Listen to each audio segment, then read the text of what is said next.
റഷ്യയ്ക്ക് ഭീഷണിയുമായി American president Donald Trump രംഗത്ത് വന്നിരിക്കുന്നു. യുക്രൈനുമായുള്ള വെടിനിർത്തൽ കരാർ അംഗീകരിക്കാതിരുന്നാൽ റഷ്യയ്ക്ക് ദോഷകരമായത് സംഭവിക്കുമെന്നാണ് ട്രംപിന്റെ മുന്നറിയിപ്പ്. 30 ദിവസത്തെ വെടിനിർത്തൽ കരാറിന് ഉക്രൈൻ സമ്മതിച്ചിട്ടും ഇതുവരെ റഷ്യയുടെ ഭാഗത്തു നിന്ന് പ്രതികരണം വന്നിട്ടില്ല. അതിനിടയിൽ യുക്രൈൻ സൈന്യത്തിൽ നിന്ന് റഷ്യ തിരിച്ചുപിടിച്ച കുർസ്ക് മേഖലയിൽ റഷ്യൻ പ്രസിഡന്റ് വ്ളാഡിമിർ പുടിൻ സന്ദർശനം നടത്തുകയും ചെയ്തു. മേഖല പൂർണ്ണമായും തിരിച്ചുപിടിക്കുന്നതിന്റെ പാതയിലാണ് തന്റെ സൈന്യമെന്ന് അദ്ദേഹം പറഞ്ഞു. സൈനിക വേഷമിട്ടാണ് പുടിൻ അവിടെ എത്തിയത്. സൗദി അറേബ്യയിൽ നടന്ന ചർച്ചയിൽ 30 ദിവസത്തെ വെടിനിർത്തൽ കരാറിനാണ് യുക്രൈനും അമേരിക്കയും തമ്മിൽ ധാരണയായത്. ഈ കരാറുമായി ബന്ധപ്പെട്ട് റഷ്യ അമേരിക്കയിൽ നിന്ന് വിശദാംശങ്ങൾ തേടിയെന്നാണ് ഒടുവിലത്തെ റിപ്പോർട്ട്. കരാറിന്റെ പൂർണ്ണ വിവരങ്ങളാണ് റഷ്യ ചോദിച്ചിട്ടുള്ളത്. താൽക്കാലിക വെടിനിർത്തലിന് റഷ്യയ്ക്ക് താൽപ്പര്യമില്ലെന്നും പൂർണ്ണമായ വെടിനിർത്തലാണ് ആഗ്രഹിക്കുന്നതെന്നും പുടിൻ നേരത്തെ തന്നെ പറഞ്ഞിട്ടുണ്ട്. അതുകൊണ്ട് തന്നെ 30 ദിവസത്തെ കരാറിനെ കുറിച്ചുള്ള റഷ്യൻ നിലപാട് എന്താകുമെന്നതിൽ വ്യക്തതയില്ല.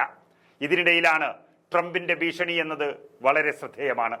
റഷ്യ കരാറിനോട് മുഖം തിരിച്ചാൽ അവരെ സാമ്പത്തികമായി ലക്ഷ്യം വയ്ക്കാനാണ് ട്രംപ് ഉദ്ദേശിക്കുന്നത്.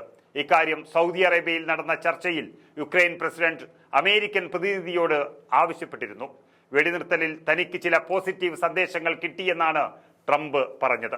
എന്നാൽ പോസിറ്റീവ് സന്ദേശങ്ങളിൽ അർത്ഥമില്ലെന്നും അദ്ദേഹം കൂട്ടിച്ചേർത്തു. ഇനി തീരുമാനമെടുക്കേണ്ടത് റഷ്യയാണ്. വെടിനിർത്തൽ തന്നെ ഉണ്ടാകുമെന്ന് പ്രതീക്ഷിക്കാമെന്ന് ട്രംപ് പറയുകയും ചെയ്തു. ഇല്ലെങ്കിൽ റഷ്യയ്ക്ക് ദോഷകരമായത് സാമ്പത്തികമായി സംഭവിക്കുമെന്നും ട്രംപ് വ്യക്തമാക്കി. അപ്പോഴും റഷ്യയ്ക്കെതിരെ ഉപരോധം ഏർപ്പെടുത്തുമെന്ന് നേരിട്ട് ട്രംപ് പറഞ്ഞിട്ടില്ല.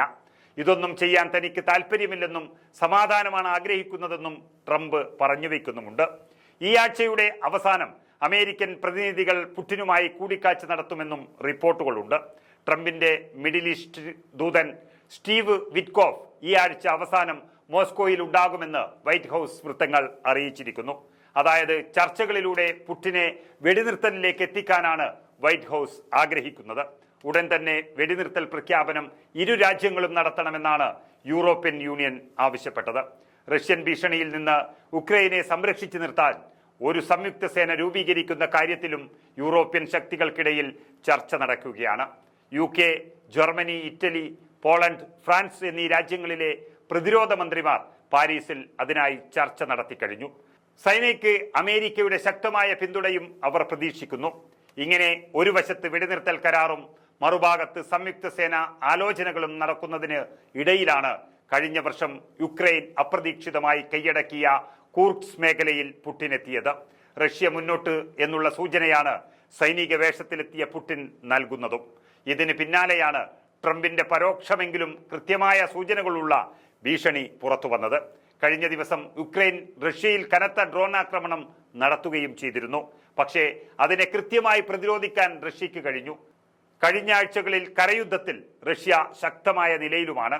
കുർസ്ക് പോലുള്ള നിർണായക സ്ഥലങ്ങൾ തിരിച്ചുപിടിക്കാൻ അവർക്ക് കഴിഞ്ഞു. നഷ്ടം കുറയ്ക്കാൻ പിൻവാങ്ങുന്നു എന്നാണ് യുക്രൈൻ സൈന്യത്തിന്റെ ഇതിനുള്ള മറുപടി. അതായത് യുക്രൈനുള്ള യുദ്ധത്തിൽ റഷ്യ ഇപ്പോൾ ശക്തമായ പൊസിഷനിൽ ആണുള്ളത്. അതിനിടയ്ക്ക് 30 ദിവസത്തെ വെടിനിർത്തൽ കരാറിന് പുടിൻ വഴങ്ങുമോ എന്നതാണ് നിർണായകം. ഇക്കാര്യം മനസ്സിലാക്കിയിട്ടാണോ ട്രംപിന്റെ ഭീഷണി, അതോ ഇതും ട്രംപ് പുടിൻ ഒത്തുകളിയാണോ? ഇക്കാര്യങ്ങൾക്കെല്ലാം വരും ദിവസങ്ങൾ ഉത്തരം നൽകും.